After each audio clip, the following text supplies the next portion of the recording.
Hello everyone, ಹೇಗಿದ್ದೀರಾ? ನಾನು ಇವಾಗಲೂ ಚಾನಲಿಂದ ಮಾತಾಡೋದು. ನನ್ನ ಹೆಸರು ಮಾಲತಿ ಅಂತ.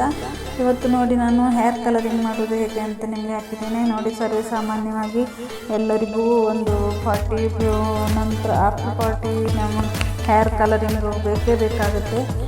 ಇದು ಯಾಕೆ ಅಪ್ಲೈ ಮಾಡೋದು, ಹೇಗೆ ಅಪ್ಲೈ ಮಾಡೋದು ಅಂತ ನಾನು ಅಲ್ಲಿ ವಿಡಿಯೋದಲ್ಲಿ ನೀವು ನೋಡ್ಬೋದು. ಯಾವ ಥರ ಪಾರ್ಟಿಷನ್ ಮಾಡಿ ಅಪ್ಲೈ ಮಾಡಬೇಕು. ಇಲ್ಲಾಂದರೆ ನೀಟಾಗಿ ಒಳಗೆಲ್ಲ ಹೇರ್ ವೈಟ್ ಗ್ರೇ ಹೇರ್ ಇರುತ್ತೆ. ಆ ಗ್ರೇ ಹೇರನ್ನು ಕವರ್ ಮಾಡಬೇಕು ಅಂದರೆ ನೀವು ಅದೇ ಥರ ತೇಲ್ ಕೋಮಲ್ಲಿ ಪಾರ್ಟಿಷನ್ ಮಾಡ್ತಾ ಸ್ವಲ್ಪ ಬ್ರಷಲ್ಲಿ ಅಪ್ಲೈ ಮಾಡ್ತಾ ನೀಟಾಗಿ ಕೋಮ್ ಮಾಡ್ತಾ ಇರಬೇಕು.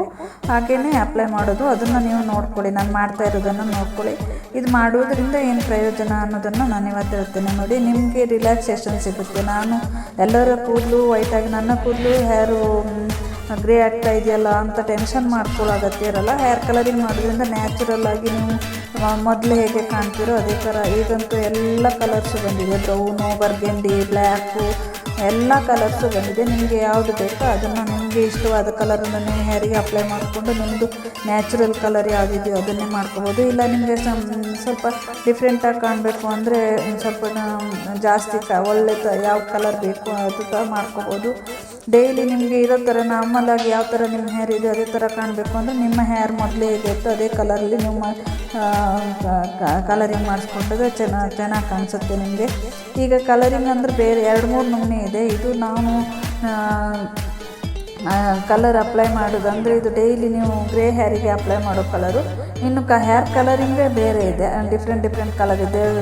ಬ್ಲೂ, ರೆಡ್ಡು, ಗ್ರೀನು ಅದೆಲ್ಲ ಇದೆ. ಅದು ನಿಮಗೆ ಬೇರೆ ಇದಕ್ಕೆ ಫ್ಯಾಷನಿಗೆ ಮಾಡ್ಕೊಳ್ಳೋದು. ಇದು ನಿಮಗೆ ನಾರ್ಮಲಾಗಿ ಡೈಲಿ ಯೂಸಿಗೆ ನೀವು ಯಾವ ಥರ ನಾರ್ಮಲಾಗಿ ಹೇರ್ ಬ್ಲ್ಯಾಕು ಅಥವಾ ಬ್ರೌನು ಅಥವಾ ಸ್ವಲ್ಪ ಬರ್ಗೆಂಡಿ ಕಲರು ಯಾವುದು ಅಂತ ಅದನ್ನು ಮಾಡ್ಕೋಬೇಕು.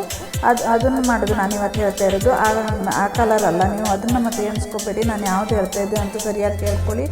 ಇದು ಮಾಡೋದ್ರಿಂದ ನಿಮಗೆ ರಿಲ್ಯಾಕ್ಸೇಷನ್ ಸಿಗುತ್ತೆ. ನಾನು ಅದೇ ಮೊದಲಿನ ಥರನೇ ಇದ್ದೇನಲ್ವಾ ಅಂದ್ಕೊಂಡು ಆಮೇಲೆ ಸ್ವಲ್ಪ ಸಮಾಧಾನ ಕೂಡ ಇರುತ್ತೆ. ನಾನು ಕಲರ್ ವಾಶ್ ಆದಮೇಲೆ ಅಯ್ಯೋ ಮೊದಲಿನ ಥರನೇ ಕಾಣ್ತಿದ್ದೇನಲ್ವ ಅಂತ.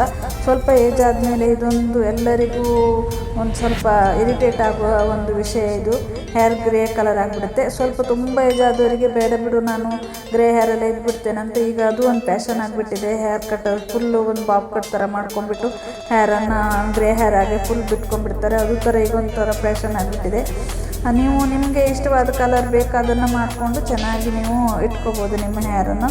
ಪಾರ್ಟಿಷನ್ ಮಾಡ್ತಾ ಅದಕ್ಕೆ ಅಪ್ಲೈ ಮಾಡಿ 20 ಮಿನಿಟ್ಸು ಬಿಟ್ಬಿಟ್ಟು ಆಮೇಲೆ ನೀವು ನಾರ್ಮಲಾಗಿ ನೀವು ಹೇಗೆ ವಾಶ್ ಮಾಡ್ತೀರೋ ಅದೇ ಥರನೇ ವಾಶ್ ಮಾಡ್ಬೋದು. ಇದಕ್ಕೆ ಯಾವುದೇ ಥರದ್ದು ಇದಿಲ್ಲ. ಆಯಿಲ್ ಹಾಕ್ಬೋದು, ಎಲ್ಲ ಮಾಡ್ಬೋದು. ಸ್ವಲ್ಪ ಮೇಂಟೈನ್ ಲೇಟಾಗಿ ಇದಾಗುತ್ತೆ. ಆಯಿಲ್ ಹಾಕಿದರೆ ಬೇಗ ಕಲರ್ ಹೋಗುತ್ತೆ. ಒಂದು ಸ್ವಲ್ಪ ಮೇಂಟೈನ್ ಮಾಡಬೇಕು, ನೋಡ್ಕೊಳ್ಳಿ ಅದು ನಿಮ್ಗೆ ಯಾವುದಿಷ್ಟು ಅಂತ ಆ ಥರ ಮಾಡಿಕೊಂಡ್ರೆ ತುಂಬ ಚೆನ್ನಾಗಿ ಕಾಣಿಸ್ತೀರಾ. ಈ ಹೇರ್ ಕಲರಿಂಗ್ ಮಾಡೋದ್ರಿಂದ ತುಂಬ ನಿಮಗೆ ಮನಸ್ಸು ಒಂದು ಸ್ವಲ್ಪ ಸಮಾಧಾನಕರವಾಗಿರುತ್ತೆ. ನನ್ನ ಹೇರು ಮೊದಲಿನ ಥರನೇ ಇದೆಯಲ್ವಾ ಅಂದ್ಕೊಂಡು ಅದಕ್ಕೋಸ್ಕರ ನಾವು ಹೇರ್ ಕಲರಿಂಗ್ ಮಾಡಬೇಕೇ ವಿನಃ ಇಲ್ಲದಿದ್ದರೆ ಈಗಂತೂ ಈಗಿನ ವಾಟರ್ ಕೂಡ ಅದೇ ಥರ ಬರ್ತಾಯಿದೆ, ನೀರು ಕೂಡ ಅದೇ ಥರ ಆಗ್ತಾಯಿದೆ. ಯಾಕೆ ಎಲ್ಲರಿಗೂ ಈ ಥರ ಆಗ್ತದೆ? ಫುಡ್ಡಿದು ಪ್ರಾಬ್ಲಮ್ಮು, ನೀರಿದ್ದು ಪ್ರಾಬ್ಲಮ್ಮು, ಶ್ಯಾಂಪು ಪ್ರಾಬ್ಲಮ್ಮು, ಸೋಪಿನ ಪ್ರಾಬ್ಲಮ್ಮು ಅಥವಾ ಟೆನ್ಷನ್ ಪ್ರಾಬ್ಲಮ್ಮು, ತುಂಬ ರೀಸನ್ ಇದೆ ಇದಕ್ಕೆ. ಯಾಕಾಗಿ ವೈಟ್ ಆಗುತ್ತೆ ಅಂತ ಹೇಳೋಕ್ಕಾಗಲ್ಲ. ಒಬ್ಬೊಬ್ರಿಗೆ ಒಂದೊಂದು ಥರದಲ್ಲಿ ರೀಸನ್ ಇದ್ಬಿಟ್ಟು ಹೇರ್ ವೈಟ್ ಆಗ್ತಾಯಿದೆ. ತುಂಬ ಚಿಕ್ಕ ವಯಸ್ಸಲ್ಲೇ ಹೇರ್ ಗ್ರೇ ಆಗಲಿಕ್ಕೆ ಸ್ಟಾರ್ಟ್ ಆಗ್ತಾಯಿದೆ. ಇವಾಗ ಏನು ಮಾಡೋಕ್ಕೂ ಆಗಲ್ಲ. ನಾವು ಅದನ್ನು ಅನುಭವಿಸಲೇಬೇಕಾಗುತ್ತೆ. ಆದಮೇಲೆ ಏನು ಮಾಡೋಕ್ಕಾಗಲ್ಲ. ಕಲರ್ ಹಚ್ಚೋಕೆ ಶುರು ಮಾಡಿದ ಮೇಲಂತೂ ಒಂದು ಸಲ ಅಪ್ಲೈ ಮಾಡಿಬಿಟ್ಟು ಮುಗೀತದೆ. ಯಾವಾಗಲೂ ಅಪ್ಲೈ ಮಾಡ್ತಾನೆ ಇರಬೇಕು. ಒಂದು 15 ಡೇಸಿಗೆ ಒಂದು ಸಲ ಅಥವಾ ಒಂದು 20 ಡೇಸಿಗೆ ಒಂದು ಸಲ ಅಪ್ಲೈ ಮಾಡಿದರೆ ಸಾಕಾಗುತ್ತೆ. ತುಂಬ ಮೇಂಟೈನ್ ಮಾಡೋರು 1 ಮಂತ್ ಕೂಡ ಇಟ್ಕೋತಾರೆ. ಅದನ್ನು ಸ್ವಲ್ಪ ನೀಟಾಗಿ ಇಟ್ಕೊಂಡು 1 ಮಂತ್ ಕೂಡ ಬರುತ್ತೆ. ನೀವು ಹಾಗೆ ಅಪ್ಲೈ ಮಾಡಿಕೊಂಡು ನೀಟಾಗಿ ನೋಡಿಕೊಂಡ್ರೆ ಬರುತ್ತೆ. ನೋಡ್ಕೊಳ್ಳಿ ನಿಮ್ಗೆ ಯಾವುದು ಇಷ್ಟ ಆಗುತ್ತೋ, ಯಾವ ಕಲರ್ ಇಷ್ಟ ಆಗುತ್ತೋ, ಹೇಗೆ ಮೇಂಟೈನ್ ಮಾಡಬೇಕು ಅದನ್ನೆಲ್ಲ ನಾನು ನಿಮಗೆ ಇದರಲ್ಲಿ ಹೇಳ್ತಾ ಇದ್ದೀನಿ. Thank you for watching.